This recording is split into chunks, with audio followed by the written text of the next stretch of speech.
Hoje eu vou te citar 3 investimentos para iniciantes em fundos imobiliários, tá? Você percebe, né? Os fundos imobiliários, eles têm uma relação inversa com a taxa de juros. Porque imagina, se a taxa de juros ela está em 2% ao ano, e aí o fundo imobiliário, o que ele é? Ele é eu tendo dinheiro no fundo imobiliário, esse fundo imobiliário ele compra um imóvel, por exemplo, e ele cobra aluguel de alguém. E aí, esse fundo imobiliário vai receber um aluguel de, por exemplo, 7% ao ano. Eu vou preferir ganhar 7% ao ano do que 2% ao ano. Então eu vou comprar um fundo imobiliário. Só que aí imagina que de repente a taxa que era 2% sobe para quase 13% e o fundo imobiliário está pagando 7%. As pessoas vão pensar o seguinte: eu prefiro ganhar 13 do que 7. Então as pessoas vão vender o fundo imobiliário e vão comprar a renda fixa e não vão investir no fundo imobiliário até que o preço dele caia de tal forma que o meu rendimento seja maior do que esses 7%. Por quê? Porque esse investimento não tem risco. Esse daqui, ele oscila, ele é mais volátil. Então eu preciso cobrar um prêmio maior por investir aqui. Então, quando a taxa de juros sobe, o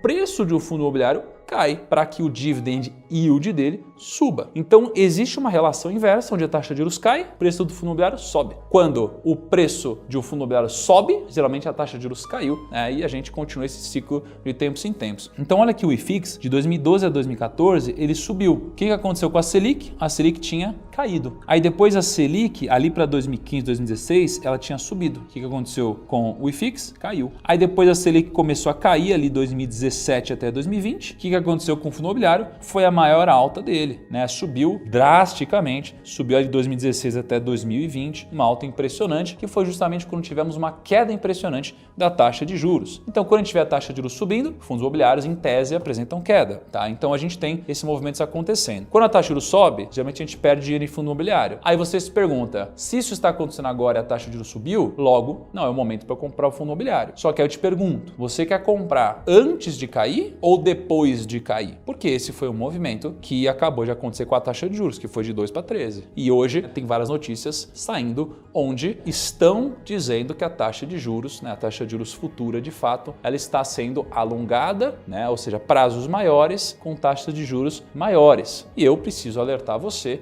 confia em mim, que me segue, que você tem que olhar para isso. Esse é um bom momento para você olhar para isso. Então vamos lá. O primeiro é o mais simples, tá? O primeiro é o XFIX. O que é o XFIX? É um ETF. Um ETF, ele costuma replicar algum índice. Então, em vez de você escolher um fundo imobiliário específico, dentre vários que você pode escolher, você compra um ETF. Esse ETF compra vários fundos imobiliários e esses fundos imobiliários compram vários ativos imobiliários. Então, esse ETF, no caso, é chamado de XFIX 11, está custando R$ 9,91 mais ou menos hoje, né? Não sei na hora que sair esse vídeo. Então, com muito pouco dinheiro, você consegue comprar 81 fundos imobiliários. Com R$10 você vai lá comprar, cara, com menos de R$100 você vai comprar 81 fundos imobiliários. Então aqui, você não está se preocupando em escolher um fundo imobiliário. Você está comprando 81 fundos imobiliários ao mesmo tempo e cada fundo imobiliário tem mais 1 bilhão de ativos. Quais são as vantagens? Mesmo se você não entende nada de fundos imobiliários, mas quer começar de alguma forma, pode ser um começo, é prático.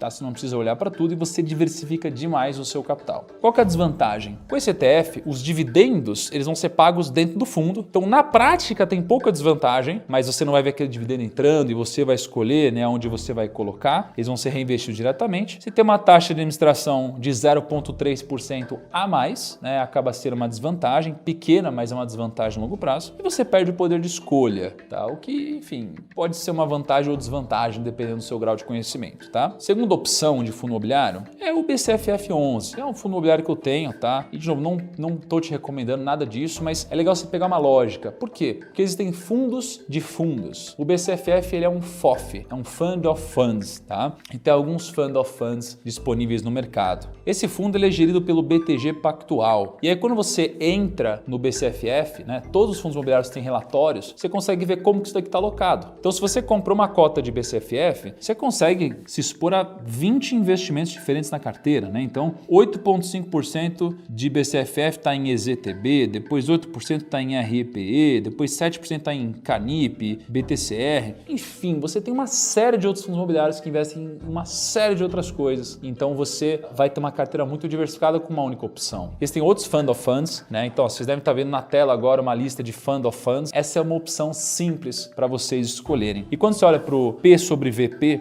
do BCFF, esse esse número é de 0,85. Para quem não sabe, o P sobre VP é um indicador que pega o valor de mercado do fundo e divide pelo valor patrimonial. Então, como ele está sendo negociado abaixo de 1, é quase como se ele estivesse sendo negociado abaixo do seu valor patrimonial. Então, ele pega todos os fundos imobiliários que ele tem, valem X. Ele está sendo negociado a 0,85X, ou seja, abaixo do valor patrimonial. Como um todo, ele tem uma taxa de administração de 0,15%, mais 1,10% sobre o patrimônio líquido do fundo. Ele é um fundo hoje de quase 2 bilhões de reais e por ser um fundo grande, ele tem mais liquidez do que a maioria dos fundos, tá? Ele tem um dividend yield de 9,23% ao ano ao preço de hoje. E isso daqui é isento de imposto de renda. Então vale dizer que é muito próximo da Selic, mas você tem um ativo que, além de ter esse dividend yield, geralmente tende a acompanhar, né, o ajuste da inflação no médio e longo prazo. E vale dizer que o BCFF está com o P sobre VP abaixo de 1 e muitos fundos que o BCFF investe também estão com o P sobre VP abaixo de 1. Então você tem um deságio, né, sobre deságio. E o terceiro, uma recomendação de fato de investimentos, tá? Do Ricardo. Vou deixar inclusive um link aqui para vocês baixarem um relatório gratuito do Ricardo, se vocês querem se aprofundar nesse. Mas esse fundo recomendado é o HGRU11. O HGRU11 é um fundo de tijolo, ou seja, ele investe em imóveis físicos e ele tem uma gestão do Credit Suisse, que segundo o Ricardo, é uma das melhores administradoras, tá? Ele tem 88 imóveis em 8 estados brasileiros, com exposição a vários segmentos: a varejo alimentício,